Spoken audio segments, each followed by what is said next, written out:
Fala galera, sejam bem-vindos ao episódio número 2, podcast iFly Brasil. Eu tenho a honra de estar aqui do meu lado um cara que eu tenho uma profunda admiração e o paraquedismo inteiro conhece esse cara. Nada mais, nada menos do que Paulo Pires. E aí, Pepe, como é que tá? Um grande prazer estar aqui, mais uma vez, sendo entrevistado pelo meu amigo Binho. Já perdemos a conta de quantas, né? Mas é sempre um prazer, e principalmente estando aqui na base do iFly, para estar gravando um podcast e para estar falando de uma coisa que eu quase não gosto, né? Que na verdade é uma parte muito importante da minha vida, que é o paraquedismo. Vamos embora. Boa. Bom, a gente já falou várias coisas. Eu já entrevistei o Paulo Pires aqui, sei lá, acho que eu contei pelo menos umas 10, 15 vezes. Lá atrás, o Paulo Pires tem uma história muito legal comigo, né? Uma questão pessoal da produtora, enfim. Mas isso é um outro papo. Mas aqui eu quero saber do Paulo Pires atleta, eu quero saber do Paulo Pires em relação ao túnel de vento, eu quero saber o Paulo Pires pai, eu quero saber o Paulo Pires organizador de eventos. É isso que a gente vai trocar essa ideia aqui. Pepe, a primeira pergunta, cara, é assim, como é que surgiu o paraquedismo na sua vida, né? Você, com quantos anos você tinha? Como é que foi a primeira vez? Você estava em casa, alguém bateu na sua casa e falou, vamos saltar? Como é que isso rolou, meu? Então, o paraquedismo entrou na minha vida em duas etapas, né? Dentro de um período de 1 ano aproximadamente. Eu andava de moto, me reunia com amigos de final de semana e a gente ia pra rua e pras estradas, na verdade, né? E andava e corria, ia pra lugares distantes e andava que nem maluco. E aí um final de semana eu tava sem moto, porque minha moto tava na revisão, e um amigo muito próximo foi andar e decidiu ir pra Boituva. E fez um salto. Você tava com ele nesse dia ou não? Não, eu não tava, eu tava em casa. Ele pegou a moto, foi dar um rolê com um ou outro amigo e eles foram pra Boituva. E ele saltou. E aí ele pegou e me mandou uma mensagem: pô, Paulão, não sei o que lá, eu fiz um salto, uma coisa muito legal, tenho certeza que você ia gostar, saltei de paraquedas. Eu, nossa, saltou de paraquedas, como que você não me chamou? Esse é um dos meus sonhos na vida. Você vai ter que ir comigo semana que vem. E a gente foi até Boituva, fiz um salto, gostei muito, enchi o saco para que nós reuníssemos um grupo ainda maior e na semana seguinte voltássemos de novo e fiz outro salto. E aí, aparentemente, o assunto estava encerrado. Deu-se por encerradas as minhas experiências com o paraquedismo. Só que não. Passaram-se 6 meses, eu já tinha virado essa página, tipo, checklist, né? Bucket list, tá realizado o sonho, vambora, né? Aí um amigo, na época um meu sócio, virou pra mim e falou, eu queria fazer um salto, você não topa comigo lá em Boituva e tal? Eu falei, vambora. De repente eu chego lá, animo e faço mais um, né? E aí realmente ele foi fazer um salto, eu decidi fazer um outro salto. Não, só uma curiosidade, quem foi o cara que saltou com você a primeira vez? Eu saltei com 3 pessoas diferentes. O primeiro, se eu não me engano, foi o Otávio Brasil. Otávio Brasil. Porra, Otávio Brasil, puta responsa, hein, meu? Também saltei com o Terraguara e com o Pombo. Se eu não estou enganado, foram esses meus 3 tandem pilots. Bom, você tava bem assegurado. Mas, dentro do avião, os caras lembraram que eu já tinha saltado 2 vezes, estava indo pro terceiro e começaram a me zoar. Obviamente, porque era o terceiro salto duplo que eu estava fazendo. Muita gente não sabia disso, né? Até então. E falaram que eu estava gostando desse negócio de saltar amarrado com os outros e que se eu quisesse continuar saltando, tinha que fazer o curso. E eu levei aquilo a sério pra caramba. Voltei na semana seguinte, comecei a fazer o curso, decidi virar paraquedista. No meio do curso eu pensei, o que eu tô fazendo aqui? Mas ainda assim eu persisti, eu queria terminar o curso. E aí eu nunca mais parei de saltar. No primeiro ano eu fiz 440 saltos só aos finais de semana. Porque hoje em dia você vê isso com certa frequência, as pessoas fazendo esse número de saltos num ano de paraquedismo, porque tem paraquedismo para quem mora em São Paulo, principalmente todo dia, né? E para quem mora no Rio tem Resende, enfim, aí tem outras áreas no Brasil, mas Skydive todo dia, igual Boituva, na época não existia. O final de semana era sábado e domingo, não tinha sexta, sábado e domingo. E eu fiz 440 saltos, né? Aí eu percebi que realmente aquilo ali era uma coisa que eu gostava um pouquinho de fazer. E passou o primeiro ano, né, do qual eu só me joguei do avião. E aí eu percebi que eu comecei a criar objetivos dentro do esporte. E aí eu percebi que para mim melhorar... Que ano que foi isso, Paulo? 2008. E era Caravan? Ou era Caravan em Boituva. Era Caravan em Boituva. Eu não peguei a era dos Cessnas em Boituva. Você formou aonde? Na Azul do Vento, em Boituva. Não, mas não era Campinas? Então, não. a Azul do Vento fechou a base operacional dela em Campinas. Não me recordo em que ano, porque é antes da minha época. Quando o Skyvan teve um problema. E aí eles operaram durante um tempinho lá com o Compierre, que é um avião experimental. E depois... Cabia quantos? No Compierre 5 ou 6, uma coisa assim. Mas é um avião pequeno, difícil de pilotar, o pouso é bem complicado, o piloto tem que ser um cara experiente naquele tipo de aeronave. Então eles decidiram levar a base deles para Boituva, foi quando eu cheguei, né? A Azul do Vento depois fechou em Boituva e entrou a São Paulo Paraquedismo, né? No lugar deles, no hangar, depois ele se mudou para o hangar próprio, o Marcão, né? Mas eu me formei na Azul do Vento em Boituva, né? Meus instrutores, a Márcia, o Dois... Esse eu não conheci. O Ricardo Petená. Eu conheci. Márcia Farcu. Márcia Farcu, exato. Foram alguns dos meus instrutores na época, né? E... O Free Fly tava na sua veia já ou não?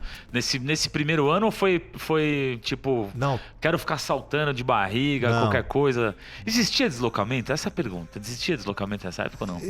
O Atimonaut já estava por aí. Mas ele não era popular e tão pouco difundido e tão pouco...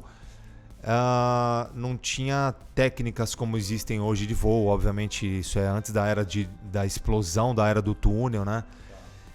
E eu fiz Free Fly durante esses 440 saltos. Eu, de um jeito ou de outro, aprendi voar City, fiz um ou outro coach, fiz muita lenha com os meus amigos. Salto de barriga, que virava City, que virava City, que virava barriga, enfim. Tá. E o redal era uma coisa muito distante, assim, né? Então, tipo, esse era um dos maiores problemas da modalidade na ocasião. Você tinha a galera que voava City e a galera que voava redal e uma lacuna gigantesca entre essa galera, né? E como o túnel não era uma coisa acessível, né? Hoje a gente tem 2 iFlys no Brasil, né? Mas na época não tinha. Túnel só nos Estados Unidos, um ou outro na Europa e tal. E era caro também, na época era muito caro. Muito caro, mas muito caro. Uma hora de túnel na época, só a hora do túnel custava papo de $1.000. O dólar custava mais barato, beleza, mas $1.000 sempre foi $1.000. Isso nunca mudou. Então... Verdade. E outra, aí você tinha que viajar, aí você tinha que abandonar o serviço, aí você tinha que voar muitas horas. Porque assim... Onde eu vejo o iFly Brasil importantíssimo na vida dos paraquedistas? Na manutenção. O fato de você poder estar sempre voando, dando manutenção ao seu voo, faz uma diferença incrível. Eu sempre defendi isso, entendeu? Então, por exemplo, o cara que tem um membership, ele pode estar aqui toda semana, ou uma vez por mês, ou a cada 15 dias. Imagina, na minha época, fazia 2 viagens por ano, aí você ia lá, tinha que voar 6 horas, 5 horas de uma vez, aí quando você ficava um tempão sem voar, você tinha uma regressão incrível no voo, quando você voltava, você demorava mais um tanto de horas para voltar para o nível que você estava, enfim. E você fez túnel? Você foi um cara... Eu fiz túnel, bastante túnel. Você sabe quantas horas você tem? Eu tenho umas 70 horas de túnel. Então você tem bastante, cara. Então, depende como você enxerga isso. Porque quanto tempo de paraquedismo? 14 anos. Não. Então, esse é o ponto, entendeu? O teu filho tá com quantas horas? Putz. Sei lá. Deixa isso pra lá. Deixa. Todas. Todas as horas. Então, o grande... Aí é que tá, entendeu? Então, por exemplo, eu acho que é muito mais valioso o cara que voa 30 minutos por mês, todos os meses, do que o cara que faz 20 horas no ano. Eu acho que a progressão do cara que está sempre voando é maior, na minha opinião. Essa é a minha opinião, né? Ela é muito mais sensível do que do cara que voa um tanto de horas em 2 trips no ano, assim, né? Então, você diz frequência. Exato, a frequência, a manutenção do voo, realmente. Como que eu fiz a maioria dessas horas, né? Eu fazia 2 trips por ano, em que eu voava de 3 a 5 horas, e foi isso. Então, por exemplo, eu fui nos primeiros anos de skydive, né, no segundo, terceiro ano, acho que uns 3 anos seguidos eu fiz mais ou menos, eu fiz essas trips que eu voava de 3 a 5 horas, e aí teve um período que eu fiquei bastante tempo sem voar. Eu devo ter ficado uns 3 a 4 anos sem voar nada de túnel, me dedicando realmente a fazer coach, a participar de eventos e tal. E aí eu retomei isso, né? Quando o Paulo Perini começou a organizar umas trips, na época não tinha o iFly aqui ainda, levando a galera para voar em Austin ou... Na Rússia? Não. Em Chicago. Na Rússia não fui na trip dele, mas ele levou também. E aí eu comecei a ir junto com essa galera. Você ia como coach ou você ia como aluno? Não, eu ia como atleta. Eu nunca dei coach de túnel. Eu tenho 0 minutos de coach de túnel dado para alguém. Sim, não... Eu tinha toda a certeza que você tinha já. O que eu tenho de hora de túnel voada foi treinando, me aprimorando o meu voo. Eu nunca quis ensinar para as pessoas algo que eu não me sentisse capacitado a fazê-lo. Então, por conta disso, como eu nunca tive dinheiro disponível para poder investir o tanto que eu precisaria no túnel para me tornar um coach suficientemente bom para o meu padrão de qualidade para ensinar para as pessoas, eu nunca dei coach, nem 1 minuto de coach para ninguém, 0. Então, mesmo nessas trips, quando o Paulette levava a galera para fazer essas viagens, eu encontrei uma maneira, né? Vários amigos me ajudavam trazendo coisas, eu vendia coisas no Brasil, né? Trazendo coisas para mim excedente do que eu poderia, e eu destinava esse dinheiro a voar algumas horas nessas trips, né? Então, eu sempre dei um jeito. Eu nunca tive grana disponível para investir dentro do esporte o que o esporte precisa para que você voe, evolua e possa estar capacitado para ensinar em alto nível, né? E para mim só serve assim, ou eu realmente sei o que eu estou fazendo para poder estar te ensinando, ou eu estou te enganando. Então, Entendi. Como eu não me sinto no direito de enganar os meus amigos e principalmente as pessoas que estão investindo no esporte e acreditando no meu trabalho, eu nunca fiz. Então, esse é meu ponto, né, com isso. Então, você falou assim, a gente estava naquela parte que você comentou, você ficou 1 ano ali fazendo 400 saltos e tal, é uma quantidade relativamente grande, mas aí teve um divisor, uma chavinha que você falou assim, cara, é isso aí, eu vou virar coach de free fly, eu vou me transformar num profissional do skydive. Hoje você é um profissional de skydive, né? Digamos, você é um profissional. Eu trabalho dentro desse esporte, eu não sei se Pepe, se eu como sou assim, profissional, cara? mas sim, eu trabalho. Pelo amor de Deus. Eu trabalho no esporte. Trabalha no esporte, profissional. Né? Você não está ali de graça. Você é um profissional do paraquedismo. Você faz da coach, você tem o tour, os eventos, enfim. O que eu quero dizer assim, quando que foi a chavinha? O Pepe estava ali e tal, de repente falou, cara, eu vou seguir essa parada. Ou foi algo aconteceu comigo. Como é que foi essa história? Não, rolou 2 chavinhas, na verdade. A primeira, depois desse ano de skydive, saltando pra caramba e me divertindo, obviamente, mas não aprendendo muito, rolou um clique de tipo assim, pô, eu quero aprender. Aí eu comecei a colocar objetivos dentro da minha carreira de esporte. Eu falei, eu preciso evoluir. E aí eu comecei a procurar as pessoas para fazer coach. Quem eram? Meu primeiro coach de free fly foi Ipiranga. O Ipiranga? Ai, que máximo, cara. Ele me ensinou a voar city fly na época e a introdução quase nada de salto de redal, né? E aí o meu segundo coach de redal foi o Caloteiro. Eu lembro que foi aí quando eu conheci a Fly Factory também, né? Então, assim, são 2 cliques diferentes. O primeiro clique, preciso treinar.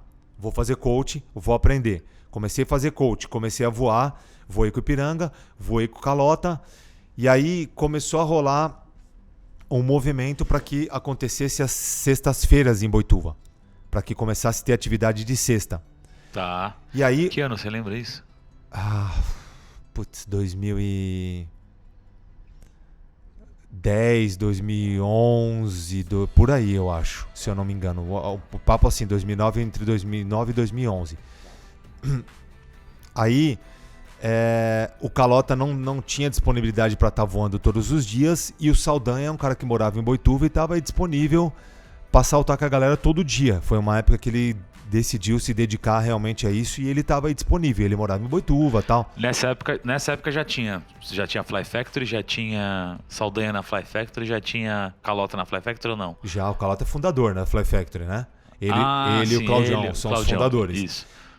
Depois o Fabinho, Meia Fase. Sim. E aí, se eu não estou enganado, né? Não é minha história, mas se eu não estou enganado, em 2005 ou 2006 foi quando entraram o Saldanha e o Pauletti na Fly Factory.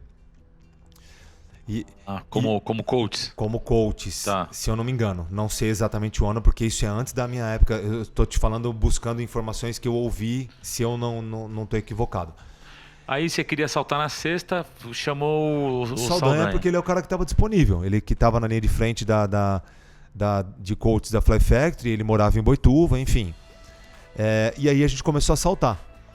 E aí eu comecei a fazer coach com ele toda sexta, às vezes sexta e sábado, toda semana.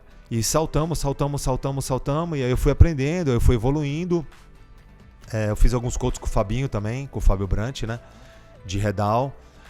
E aí eu teve um momento, eu lembro um dia que eu tava em Boituva lá fazendo um coach com o Saldanha, né?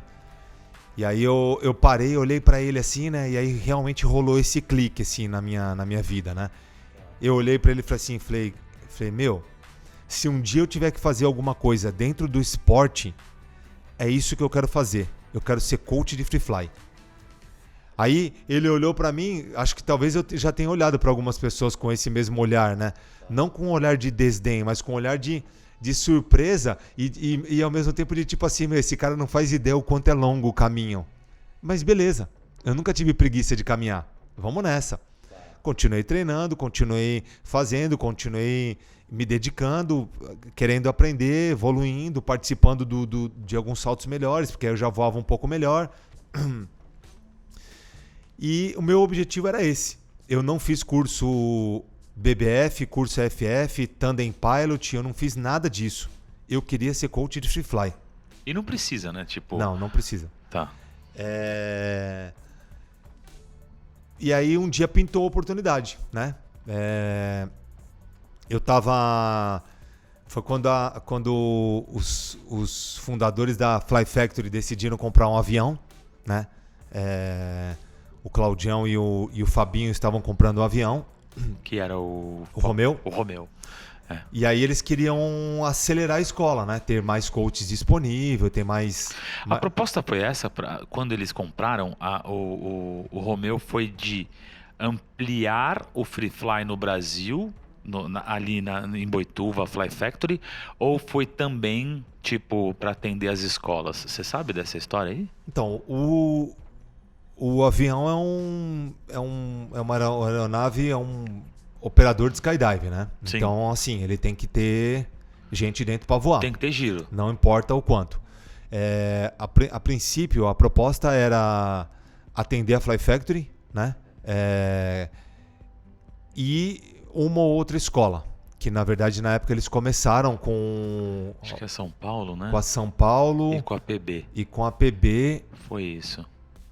E talvez até com a Sky Radical, se eu não me engano. Era isso, eles pegavam a galera de cima. Isso, exatamente.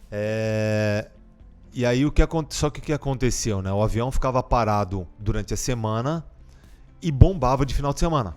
Não dava conta de atender as escolas de final de semana. E a gente começou a ficar sem espaço para saltar durante a semana. Mas voltando um pouquinho antes nisso, né? Quando eles compraram o avião, eles queriam acelerar a escola porque não sabiam se iam ter outras escolas como cliente, porque esses clientes eram clientes da Veracruz. E o Renatinho, que era o representante da Skydive Veracruz na época, não era for fun. Ele ele já atendia essas escolas, então eles não sabiam exatamente como que ia ficar essa divisão de sociedade e tal. Então a proposta era acelerar a Fly Factory. E aí eu lembro que o Claudião tinha que ir em Boituva levar um documento e um dinheiro pro Renatinho. E eu moro na Zona Leste, ele morava em Mogi das Cruzes, que é depois de onde eu moro. Isso. E ele passava pela Zona Leste para ir para Boituva. Aí ele pegou e me chamou, ele falou, olha, eu tô indo pra Boituva no sábado de manhã, era véspera de Natal, assim, ó, semana de Natal, 20 e poucos de dezembro. Aí ele falou assim, você não quer ir lá comigo? Aí eu falei, vamos embora, me pega aqui na Marginal que é a caminho, a Inês me deixa lá e vamos nessa, eu vou com você.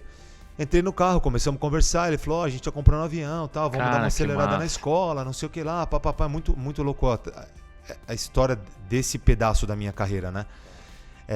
Aí ele virou e falou assim, inclusive, se você quiser fazer parte aí do staff e tal, né? A gente pode te dar um treinamento, te acompanhar durante um tempo aí, e depois você toca e beleza. E nós estávamos indo pra Zona Sul encontrar com o Fabinho, que era sócio dele no avião, e que era um dos líderes da Fly Factory, foi um dos líderes da Fly Factory durante muitos anos. O Fabinho entrou no carro, pegamos a Castelo Branco, começamos a ir, começou a falar do avião, começou a falar da escola, começou a falar não sei o que lá, papapá. Aí o Fabinho virou pro Claudião e falou assim, inclusive, Crodes, eu tenho conversado bastante com o Paulão, tô acompanhando a carreira dele, acho que ele tá pronto aí e tal. Aí o Claudião ficou ouvindo ele falar, né? Eu tava sentado no banco de trás, aí ele olhou pra mim assim, né, por cima do ombro, deu uma piscadinha, falou assim, sabe de nada ele, né? Aí o Fabinho olhou e falou assim, nossa, vocês já conversaram sobre isso? Ele falou, acabamos de conversar sobre isso. Ele falou, bom, então você falou, beleza, tá falado, porque eu também acho, não sei o que lá, a gente acompanha o Paulão aí durante um tempo, e pá, enfim, deixa o final de ano passar, o avião já vai estar aí no começo do ano, tal, não sei o que lá, pum. Enfim, final de ano, semana de Natal para Ano Novo, fizemos um salto lá em Boituva, tal, voltei para São Paulo, tinha um bug de Réveillon em Bombinhas, no Sul, que era o Calota que estava organizando. Inclusive, ele não estava em Boituva nessa ocasião por causa disso, porque ele já estava lá no Sul tocando o evento dele. E eu estava indo pro evento dele. Aí, atleta? Total. Tive essa conversa com o Fabinho e com o Claudião e fui passar o final de ano no meu bug de Réveillon. Cheguei lá no bug de Réveillon, tô lá saltando. De manhã rolava um puta de um crowd de trânsito, assim, pra ir naquela direção, porque as praias ficavam todas no caminho. Então, ou eu ia de manhã bem cedo, e aí ficava preso lá o dia inteiro, ou ia só no meio da tarde, enfim. Então, tinha dia que eu não ia de manhã, ou tinha o dia que eu ia de manhã, mas aí ficava longe da Inês o dia todo, e aí queria curtir a praia também, afinal eu tava lá de Réveillon e tal, né? Aí o Calota tava dando coach, que ele era o organizador e era o coach da Fly Factory no local, né? Aí ele machucou o ombro. E ele tinha uma aluna que... Era Cessna que ia? Não, era um Caravan. Era um Caravan da Escada Vera Cruz. Tá. Não me lembro qual. Acho que o Yankee, se eu não me engano, que tava lá nessa ocasião. Os aviões ficavam parados nessa ocasião, porque não tinha muito movimento de salto duplo nessa semana de Natal para Ano Novo. Então sempre teve disponibilidade de avião para levar para eventos de final de ano. Aí eu tô lá na casa, né? Não foi um dia que eu não fui de manhã pra área. Aí o Calota me liga. Ô, mano, e aí, beleza? O que você tá fazendo aí? Eu falei, não, tô de boa aqui e tal. Fui pra praia, já voltei, não sei o que. Ele falou, então, é o seguinte, tem uma aluna minha aqui querendo fazer coach. E eu tô com o ombro meio zoado, não tô conseguindo. Você não quer dar uns coach pra ela de City Fly, não? Aí eu falei, vou. Ele começou. Demorou. Não, aí, olha que loucura, né? Aí eu peguei e fui pra lá. Aí eu cheguei na área, né? Eu tava totalmente... Eu fui, tipo, have fun, total, assim, né? De bermuda, calça, que usava calça de skydive na época, camiseta. Falei pra ele, não tenho nem macacão. Ele falou, não tem problema, mas depois, se você quiser continuar dando coach, é legal usar macacão. O macacão mostrava profissionalismo, assim, tipo, o terno do paraquedista, tá ligado? Uhum. Hoje em dia meio que... Eu tenho uma pergunta pra te falar, é bem legal isso aí. Boa pergunta. Hoje em dia esse mito meio que caiu, mas enfim, rolou durante muitos anos. E nessa época era o auge, assim, o macacão super importante pro skydiver, né? Eu ainda acho que ele tem a sua função, mas uma roupa bem colocada faz a mesma função, né? Tanto que esse daqui é um dos meus macacões de skydive, né? Não, eu ia te fazer essa pergunta, vou até antecipar, já que estamos falando na questão de roupa. Cara, você falou uma coisa que agora que eu reparei. Você, no recorde, você tava de macacão no Mundial. Não tava. Não tava. Tava de calça jeans e manga longa. Você não tava, é verdade. Tanto é que você até levou umas camisetas com o emblema do Brasil. Isso. O Betinho tava de macacão. O Betinho tava de macacão. O Vitinho não. Não, o Vitinho... O Vitinho tava de macacão. Tava de macacão, sim. É só você. Só eu. O Ganza tava de macacão. O Davi tava de macacão. O Davi tava de macacão. O Isaac tava de macacão. O Piu tava de macacão. Piu tava... Você tem isso aí, né, o Pepe? Virou marca registrada. E não é estilo, né? Você não quer fazer estilo. Não. Eu te conheço. Mas é um lance de conforto? Qual que é, cara? Por que você não usa... A pergunta é, por que você não usa o macacão? Então... O macacão, eu vou terminar isso, depois eu volto e finalizar outra parte. É a parte do coach ali, a gente vai voltar. O macacão, ele é uma ferramenta extremamente importante para o paraquedismo, para o paraquedista. Principalmente no túnel, hoje em dia, né? Em queda livre, você precisa ter uma roupa que seja confortável e que atenda a sua necessidade. Eu tive o macacão como uma necessidade durante muitos anos porque eu era um cara mais pesado. Você usou bastante, muitos eu lembro. Anos. Eu era um cara pesado, eu era um cara grande. Depois eu, por conta de viagens e tal, eu reduzi minha quantidade de treinos, não consegui dar a devida atenção para alimentação e fiquei um cara pesado, não gordo, mas inchado, grande. E aí eu precisava de um recurso que era macacão, na perna, no braço. Depois os macacões começaram a perder a sua importância com a quantidade de pano, começaram a ficar cada vez mais apertados e eu também retomei essa parte de alimentação, de dieta, de treinamento, perdi peso. E hoje, a maioria das vezes, eu consigo saltar de calça jeans apertada e camiseta. Mas para um recorde que nem um mundial ou um sequencial, eu levo uma calça com um pouquinho mais de pano e uma camiseta um pouco mais largo. Eu me sinto confortável assim. Isso aconteceu por acaso na minha vida. Eu utilizava um macacão, o cara que fazia o meu macacão estava com os problemas pessoais e ele tinha dado uma sumida do cenário assim. Aí eu escorreguei um pouso de bunda e o macacão rasgou. E aí eu não conseguia levar pro cara para consertar e aí eu não tinha alternativa. Eu precisava saltar, coloquei uma calça e uma camiseta e aí eu me senti super confortável assim e nunca mais eu consegui saltar de macacão. Nunca mais eu saltei de macacão. Eu ganhei um contrato de patrocínio novo depois dessa ocasião com uma Mentira, com a Bugman. Que é um dos melhores macacões do mundo. Claro, conheci o Fabian, né? Fabian, conheci ele. Eu também. Eles fizeram o meu macacão, só que eu não usava. Então, quando rolou a situação de renovação desse patrocínio, eu não renovei. Porque a renovação nada mais é do que eles me mandar outro macacão. E eu não concordei com isso, porque não é justo. Eu não estava representando a marca como eles me contrataram para fazer. Então, eu parei de pegar os macacões da Bugman. E não usei mais. Eu tenho macacão para utilizar no túnel, assim como o meu full face. Eu tenho um full face que eu utilizo no túnel. Eu só salto de capacete aberto, calça jeans e camiseta, ou com essa blusa da Vector, né? Que eu tenho duas dessa. Cara, e é nítido e notório. Você não gosta de full face, né, cara? Eu acho que eu não tenho uma imagem sua voando de full face. Juro pra você, não tenho, cara. Eu devo ter uns 50 saltos de full face. Eu nunca vi você de full face. Todos feitos nos Estados Unidos. Quando eu ganhei um full face, né, que o Paulette que conseguiu pra mim, que a Cookie me mandou, que é o que eu tenho até hoje, eu falei assim, beleza, eu vou acostumar a saltar com isso. Fui pra uma trip nos Estados Unidos que eu ia fazer 50 saltos e levei. Saltei lá. Voltei e falei assim, tá bom, beleza, acostumei, vou continuar usando. Tava montado em cima da mesa assim na sala da Fly Factory. Aí eu vi o meu open face assim, e aí eu tava em embarque imediato, né? Aí eu falei assim, vou fazer só um com esse daqui, né?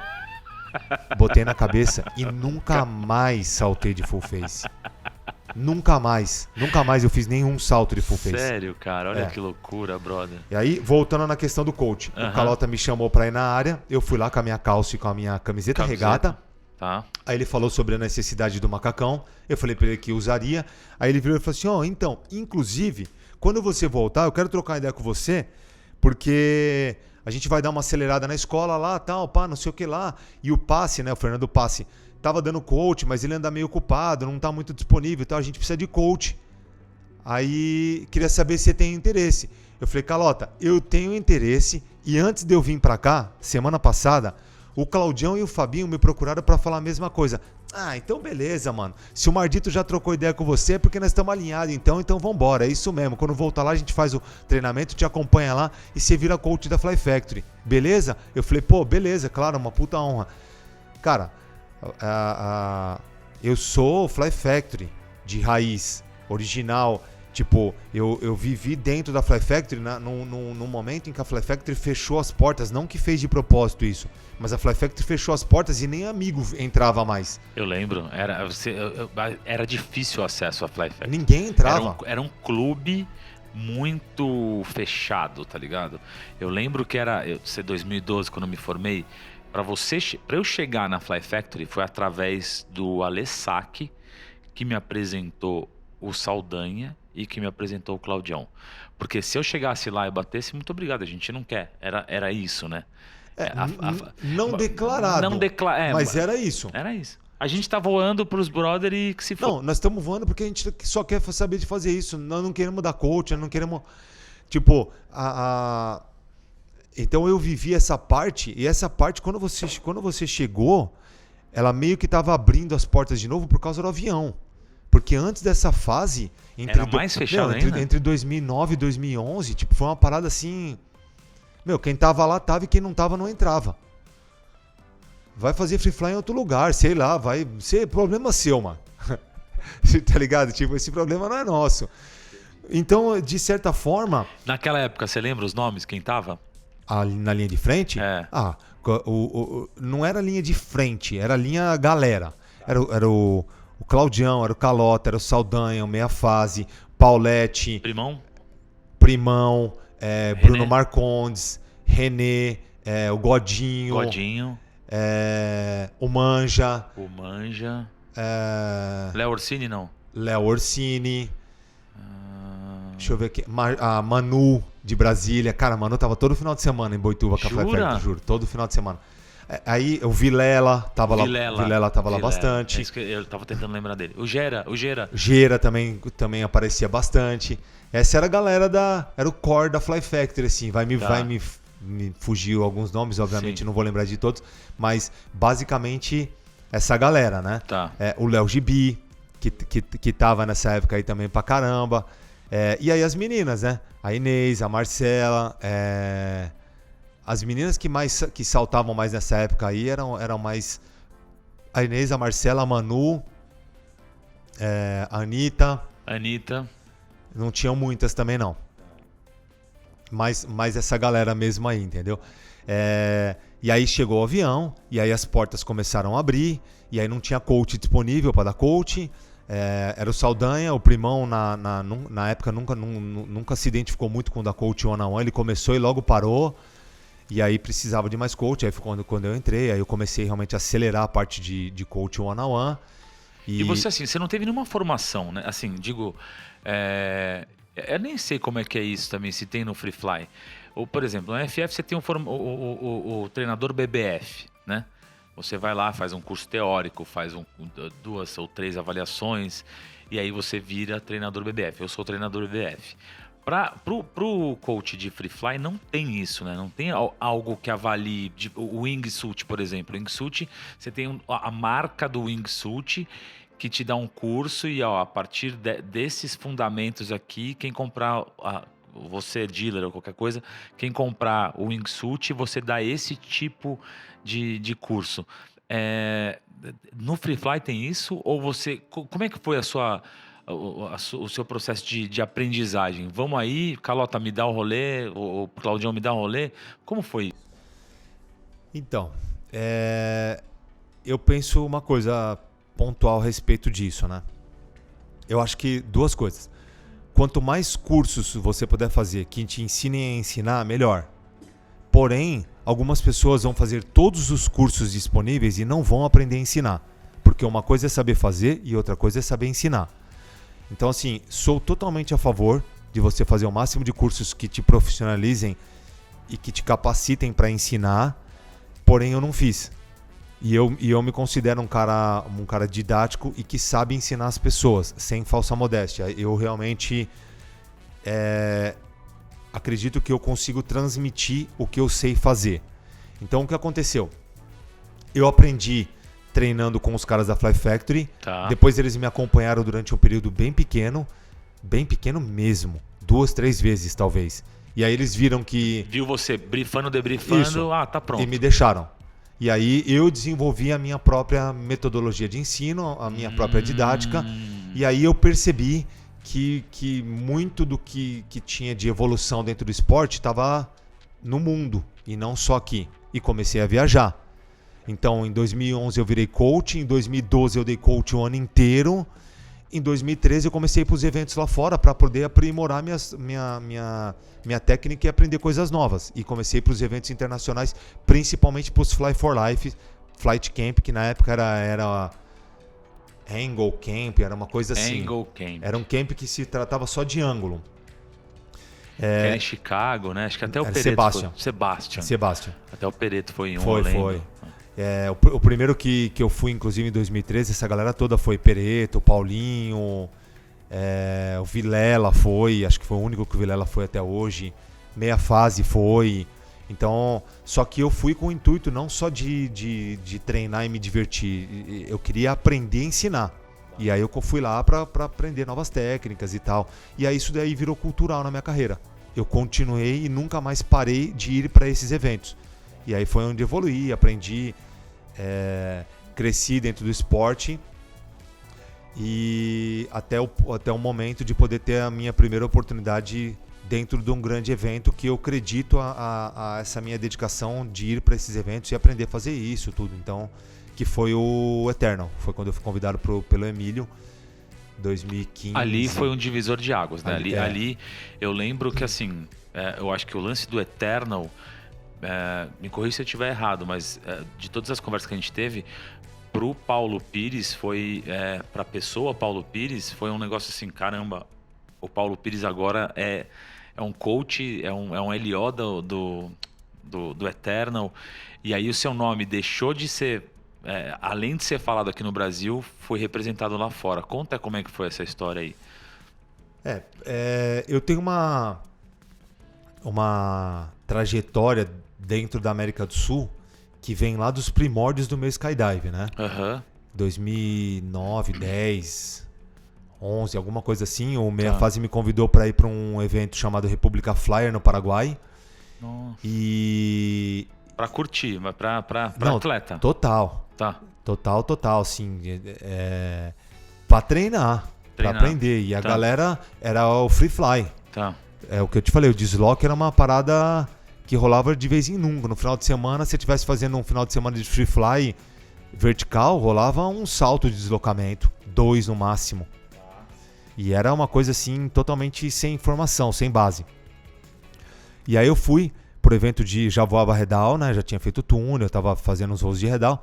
E aí o Meia Fase me chamou pra ir pra esse evento. Eu fui, conheci caras que viraram grandes amigos que eu tenho até hoje, que nem o Gabi, o Juan, o Lúcio, o Rolo, o Gonza. Cara, diversos que eu tenho muita amizade, o Bocha, o Juanpi, caras que eu tenho muita amizade e muito contato até hoje.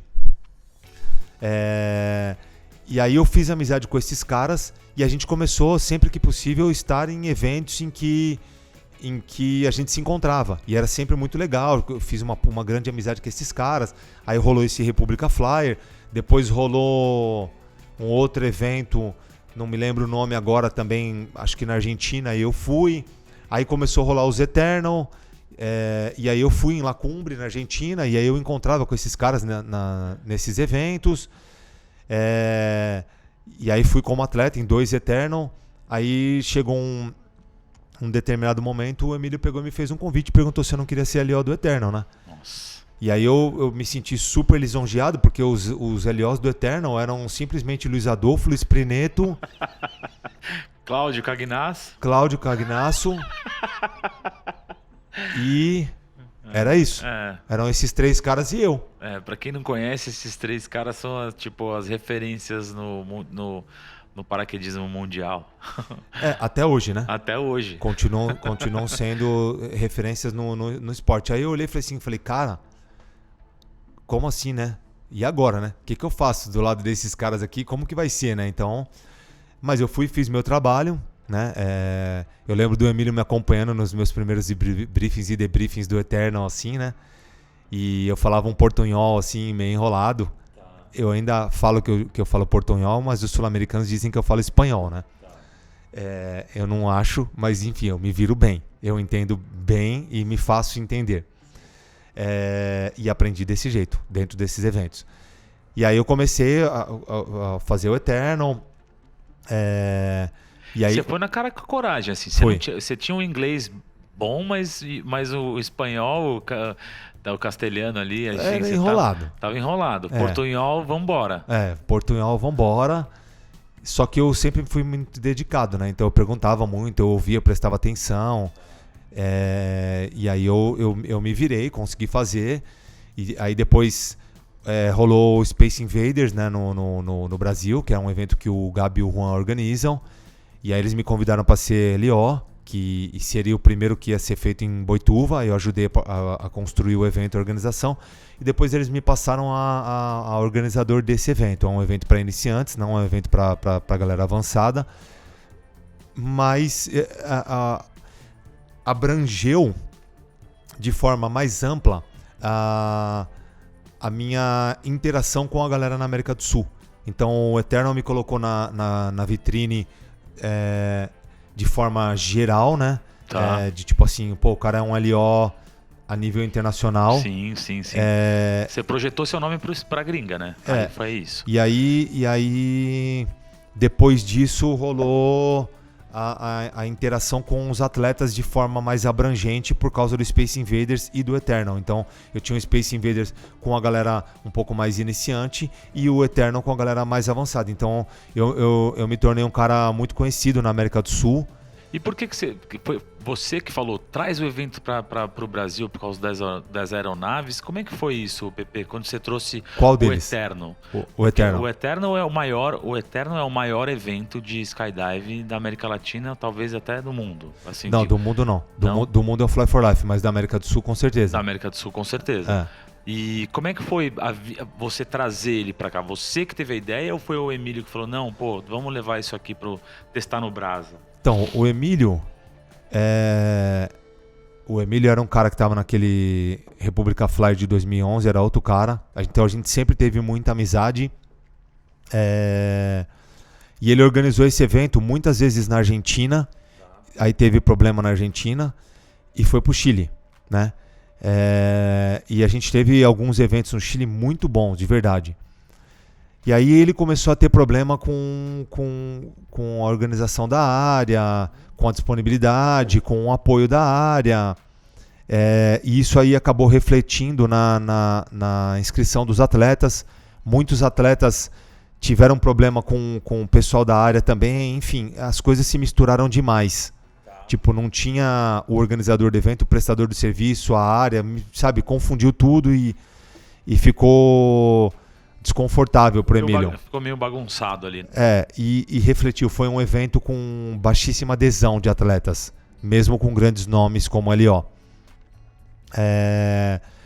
E aí naquele evento o Emílio, a gente estava tendo uma reunião dos LOs num final de dia, né?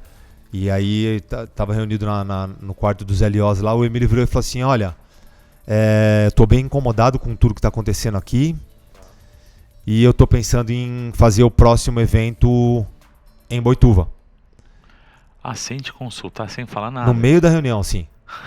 Nós já tínhamos, ele já tinha me consultado sobre como funcionava. Entendi. E aí eu falei para ele, falei, olha, Emílio, eu tenho esse acordo, é assim que funciona. Tá. E se você quiser um dia fazer algum evento lá, eu te estendo os acordos que eu tenho. E aí ele virou no meio dessa reunião e falou assim, olha, eu tô pensando em fazer o evento em Boituva, porque o que tá acontecendo aqui não tá legal. Uhum. E aí os LOs viraram para ele e falou pra gente, porque eles já tinham vindo pra alguns eventos no Brasil que eu organizei, que foi o Braveheart. Falou, não, pra gente, se você quiser fazer o evento em Boituva... Nisso você tá falando Pirineto, Luiz Adolfo, Cláudio. Tá, entendi. E eles viraram e falaram assim, não, pra gente sem problema nenhum. Vambora. E aí começou as negociações para que o Eternal viesse no ano seguinte para Piracicaba, na época. na ocasião, lá onde era Atmos, inclusive. Tá.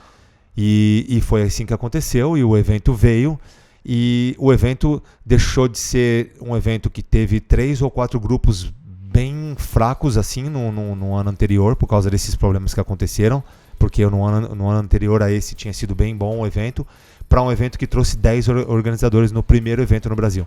Nossa, então ele passou de 3 a 4 LOs para 10, né? Nossa. Explodiu o evento assim no Brasil, né? Encheu de gente, a gente trouxe vários nomes que nunca haviam vindo pro Brasil como LO, que nem o Ralph Coldray, o Will Penny já vinha vindo, mas não como LO de um evento, sim de um grupo, só que ele estava aí.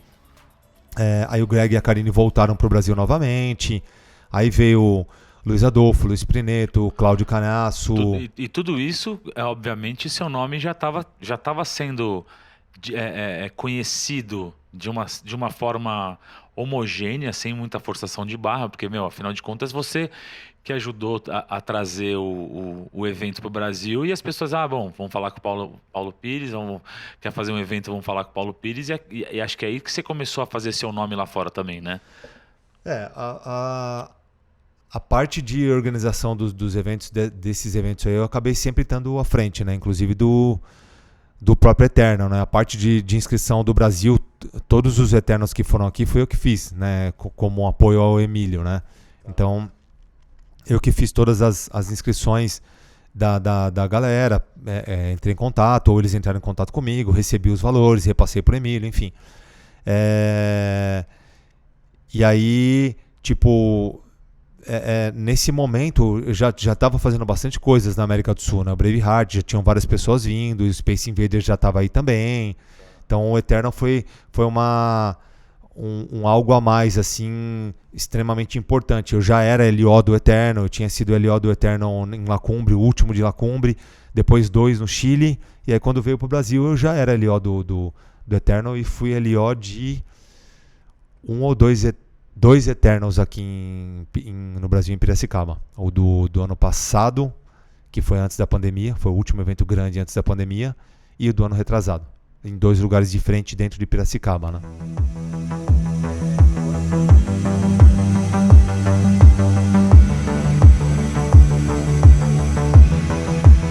Senhoras e senhores, seguidores e telespectadores das nossas mídias sociais, iFly Brasil Podcast, chegamos ao fim da primeira parte desse podcast incrível com o Paulo Pires. Quer saber mais? Semana que vem vai sair a segunda parte, então aproveita aí, se inscreve no canal, ativa o sininho e, por favor, comente, coloque pessoas que vocês querem que sejam entrevistados, convidados no nosso canal. Críticas são sempre muito bem-vindas, beleza? Aqui é Binho Benvenuti que lhes diz um abraço, fui, valeu!